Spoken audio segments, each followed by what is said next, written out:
ಸಭೆಯನ್ನು ಕರೆಯಲಾಗಿದೆ. ಈ ಸಭೆಗೆ ನೂತನವಾಗಿ ಬಂದಂಥ ಪದಾಧಿಕಾರಿಗಳಿಗೆ ಈ ದಿನ ಸನ್ಮಾನವನ್ನು ಹಮ್ಮಿಕೊಂಡು ಅವರ ಪದಾಧಿಕಾರಿಗಳ ಆಯ್ಕೆಗಳು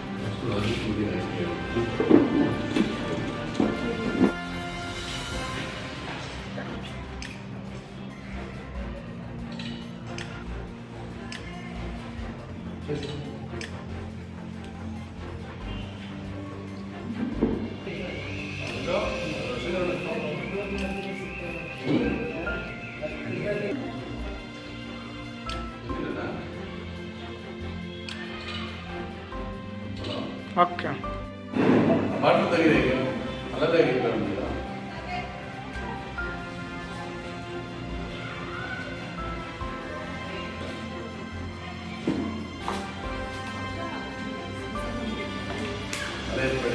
ಏನು ಹೊಸದಾಗಿ ಆಯ್ಕೆಯಾಗಿರುವಂತಹ ರಾಜ್ಯ ಸಮಿತಿಗೆ ಆಗಲಿ ಮತ್ತು ಜಿಲ್ಲಾ ಮಟ್ಟದಲ್ಲೇ ಆಗಲಿ ತಾಲೂಕು ಅಧ್ಯಕ್ಷರಿಗೆ ನಮ್ಮ ತುಂಬ ಹೃದಯದ ಸ್ವಾಗತವನ್ನು ಕೋರ್ತಾ ಇದ್ದೇವೆ. ನಮ್ಮ ಸಂಘಟನೆಯಲ್ಲಿ ಸಕ್ರಿಯವಾಗಿ ಭಾಗಿಯಾಗಿ ಪೂರ್ಣ ಪ್ರಮಾಣದ ಎಫರ್ಟನ್ನು ಹಾಕಿ ನಮ್ಮ ಸಂಘಟನೆ